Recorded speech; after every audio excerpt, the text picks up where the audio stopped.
جی السلام علیکم ورحمۃ اللہ وبرکاتہ۔ آج ہم بات کریں گے اللہ کے نبی حضرت محمد مصطفیٰ صلی اللہ علیہ وسلم سے محبت کیا ہے اور کس قدر محبت ہونی چاہیے۔ ٹھیک ہے، سب سے پہلے تو ہم نے جب کلمہ پڑھا لا الہ الا اللہ محمد رسول اللہ، اس میں اللہ تعالیٰ سے اقرار کیا کہ اللہ کوئی واحد لا شریک ہے، تو اس سوا کوئی عبادت کے لائق نہیں ہے، اور حضرت محمد مصطفیٰ صلی اللہ علیہ وسلم اللہ کے آخری نبی اور رسول ہے۔ ٹھیک ہے، تو اب ہم بات کرتے ہیں ایک سورہ قرآن مجید کی، سورہ توبہ کی 24 نمبر آیت سے، کہ اللہ تعالیٰ فرماتے ہیں نبی نے فرما دیجیے ان کے کان کھول دیجیے، اگر 8 چیزیں تمہیں اللہ سے، اللہ کے رسول سے اور اللہ کی راہ میں جہاد سے افضل ہیں تو جاؤ دفعہ ہو، جو تمہیں وہاں بیٹھ کے انتظار کرو کہ اللہ ایسے فاسقوں کو کبھی ہدایت نہیں دیتا۔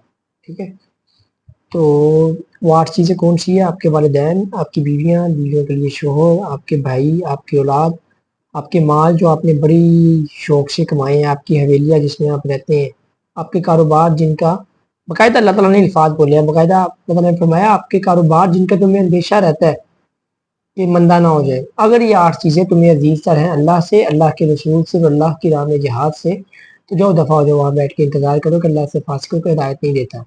تو دیکھیں ہمارے ایمان کا حصہ ہے کہ اللہ کے نبی کی جو محبت ہے وہ ہمارے دلوں میں کھل کے ہونی چاہیے۔ ٹھیک ہے، مجھے بڑی تکلیف ہوتی ہے جب میں سوشل میڈیا پہ یہ بحث دیکھتا ہوں کہ جی یہ شرک ہو رہی ہے، یہ بدعات ہو رہی ہے۔ ٹھیک ہے، دیکھیے اللہ کے نبی صلی اللہ علیہ وسلم جو ہے نا وہ اپنی امت کے لیے بڑا روئے ہیں۔ ہمارے پاس ایک مسلم شریف کی حدیث ہے 499، جبرائیل علیہ السلام کو اللہ تعالیٰ نے بھیجا، فرمایا جاؤ پوچھو محمد صلی اللہ علیہ وسلم سے کیا ماجرا ہے، یہ کیوں رو رہے ہیں اتنا؟ تو حضرت محمد صلی اللہ علیہ وسلم نے وہ سورہ ابراہیم کی آیت پڑھ کے سنائی، یا فرمایا یا اللہ ابراہیم نے کہہ دیا تھا، ابراہیم نے کہا تھا کہ میں جو ہے جو میری امت کے گندے لوگ ہیں، مندے لوگ ہیں، ان کا معاملہ یا تیری سپورٹ ہے، تو خود ہی ان سے نمٹ لے، جو اچھے لوگ ہیں وہ میرے ہیں۔ اسی طرح جو ہمارے پاس سورہ المائدہ کی آیات آتی ہیں جس میں اللہ تعالیٰ فرماتے ہیں کہ حضرت عیسیٰ نے کہا کہ یا اللہ یہ جو ہے نا میرے بات کا میں ذمہ دار نہیں ہوں، ان کو جو ان کے اعمال ہوگے تو ان کو خود ہی پوچھ لیں۔ ٹھیک ہے، حضرت عیسیٰ نے کہا تھا۔ تو بہرحال اللہ کے نبی اس چیز پہ پریشان تھے کہ میری امت کی جو ہے نا وہ بخشش ہو جائے، یا اللہ میں اپنی امت بکفلی امت، یا اللہ میری امت کو بخش دے، میری امت کو بخش دے۔ آخر تک آپ صلی اللہ علیہ وسلم کو اپنی امت کی فکر تھی۔ ٹھیک ہے، تو ہم نے جو اللہ تعالیٰ کے نبی اللہ کے نبی صلی اللہ علیہ وسلم سے محبت کرنی ہے وہ کھل ٹل کے کرنی ہے۔ مجھے بڑی تکلیف ہوتی ہے دیکھ کے کہ یار ہمیں ریفرنس ڈھونڈنے پڑ جاتے ہیں اللہ کے نبی سے محبت کے لیے۔ ٹھیک ہے، کہ جی اللہ کے نبی سے محبت کیسے کرنی ہے، یار کس چیز کے ریفرنس؟ میں اپنے لیکچر میں ایک نام یہاں پہ ایڈ کروں گا، ہمارے بہت ہی اللہ تعالیٰ ان کو جنت میں اعلیٰ مقام عطا فرمائے اور ان کی جو خطائیں ان کو درگزر فرمائے۔ وہ بہت پیارے عالم دین تھے ہمارے، وہ بہت عاشق رسول، علامہ خادم حسین رضوی صاحب۔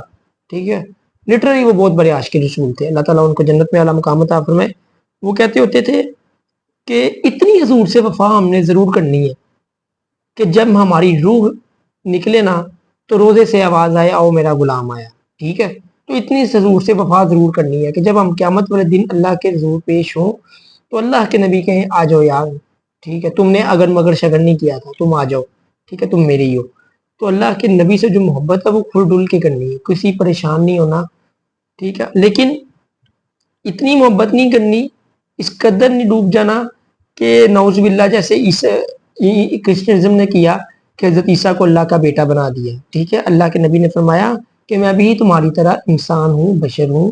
ٹھیک ہے، تو تم جو ہے نا تم میں سے کسی کے باپ نہیں ہے، قرآن مجید کی آیت ہے یہ۔ ٹھیک ہے، تو کھل ڈل کے محبت سے مراد یہ ہے کہ آپ سرکار صلی اللہ علیہ وسلم جہاں پہ اپنی بات آ گئی ہے دین کی، وہاں پہ سب سے اوپر سرکار ہے۔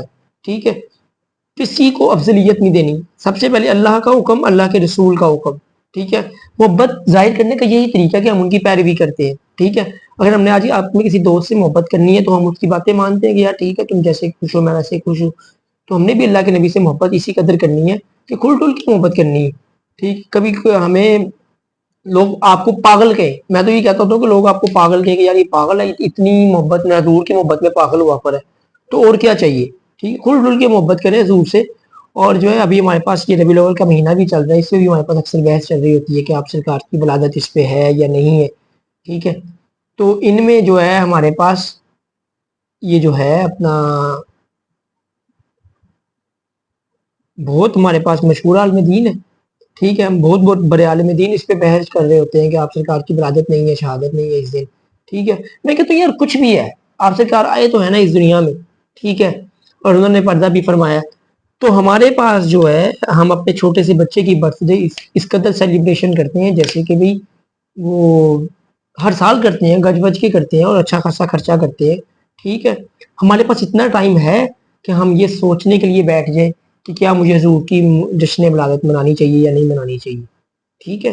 ہاں ایڈیشن کرنا اسلام میں بدعات ہے، بدعات نہیں کرنی چاہیے۔ بیسیکلی اصل مسئلہ یہ ہے کریں حضور سے محبت۔ میں اکثر کہتا ہوتا ہوں کہ آپ لگائیں محفلوں میں بیٹھیں، آپ سرکار کی سیرت بیان کریں، آپ سرکار نے جس سے زندگی گزارنے کے طریقے بتائے ہیں وہ شیئر کریں، لوگوں کو زندگی گزارنے کے طریقے بتائیں، ٹھیک ہے، اور نصیحتیں کریں، اچھی اچھی باتیں کریں، اور اس میں کوئی حرج نہیں ہے، بڑی اچھی بات ہے یہ۔ اور اس کے علاوہ آپ جو ہے اپنے سرکار صلی اللہ علیہ وسلم، ہمارے نبی صلی اللہ علیہ وسلم جو ہے وہ ایک دن کی شخصیت نہیں ہے، آپ سرکار کی جو ذات مبارکہ ہے وہ اس سے بہت بلند ہے، ٹھیک ہے۔ تو ہمارے نبی صلی اللہ علیہ وسلم جو ہے وہ ایک دن کی شخصیت نہیں ہے، کھل کے محبت کرنی ہے سرکار سے، کوئی پریشانی کی بات نہیں ہے۔ اور اس حوالے سے میں ایک بات کہتا ہوں تو سب کو سنیں، سب عالم دین کو سنیں، اور جو ہے جو اپنا حضور سے جو محبت ہے وہ آپ کو ہر عالم دین سکھائیں گے، ٹھیک ہے۔ تو اس لیے جو ہے نا اللہ کے نبی کی جو محبت ہے یہ ہمارے ایمان کا بہت اہم فریض ہے، کھل کے محبت کرنی ہے سرکار سے، اور آپ سرکار کی زندگی سیکھنی ہے، آپ سرکار نے زندگی کیسے گزاری ہے، کس طرح آپ سرکار نے ہمیں زندگی گزارنے کے طریقے بتائے ہیں، ٹھیک ہے۔ تو اللہ تعالیٰ سے دعا ہے کہ اللہ تعالیٰ صحیح معنی میں جو ہے ہمیں اپنی اور اپنے محبوب حضرت محمد مصطفیٰ صلی اللہ علیہ وسلم کی سچی پکی محبت عطا فرمائے، ٹھیک ہے۔ تو کبھی بھی پریشان نہیں ہونا، اللہ تعالیٰ سے کھل کے محبت کرنی ہے، اللہ تعالیٰ سے مانگنا ہے، اور اللہ تعالیٰ سے مانگنا ہے کہ یا اللہ مجھے اپنے نبی کی محبت دے دے۔ وہ خادم شاہ رضوی صاحب ایک بات کہتے ہوتے تھے کہ جب میری روح نکلے نا تو سرکار کہتے ہیں کہ یار وہ دیکھو میرا غلام آیا، ٹھیک ہے۔ میں خود اکثر ہی کہتا ہوتا ہوں کہ یار اتنی ہم حضور سے وفا ضرور کر کے جائیں کہ جب ہم قیامت والے دن جائیں نا تو ہم سرکار کو فخر سے کہہ سکیں یا رسول اللہ ہم آپ کی امتی ہیں، جو آپ نے زندگی گزارنے کے طریقے بتائے تھے ہم وہ کر کے آئے ہیں، ٹھیک ہے۔ یہ نہ ہو کہ سرکار ہمیں دیکھ کے ادھر کو منہ کر لے، ٹھیک ہے۔ سرکار سے جو محبت ہے یہ ہمارے ایمان کا بلین فریضہ ہے، جب ہم اپنے دلوں میں اپنے اللہ کو، اللہ کے رسول کو شامل کر لیں گے ہمیں کوئی پریشانی نہیں ہوگی، ہمارے لیے آسانیاں ہوں گی، ٹھیک ہے۔ ہاں لیکن میں نے آپ کو بارہا ابھی ایک آیت بتائی ہے کہ محمد صلی اللہ علیہ وسلم تمہارے مردوں میں سے کسی کے باپ نہیں، تمہاری طرح انسان اور بشر ہے، ٹھیک ہے۔ تو اس قدر سرکار سے محبت رکھنی ہے کہ ہم نے جو ہے وہ کرسمزم کی طرح آپ سرکار صلی اللہ علیہ وسلم کو جو ہے وہ اللہ کے مد مقابل نہیں لا کے کھڑا کرنا، ٹھیک ہے۔ اللہ نہیں کہنا، اللہ کا بیٹا نہیں کہنا، اور اس کے علاوہ آپ سرکار کو جو کہہ سکتے ہیں کہ کھل کے محبت کریں سرکار سے، ٹھیک ہے۔ اللہ تعالیٰ سے دعا ہے کہ اللہ تعالیٰ ہمیں صحیح معنی میں اس پر عمل کرنے کی توفیق عطا فرمائے۔ جزاک اللہ خیر۔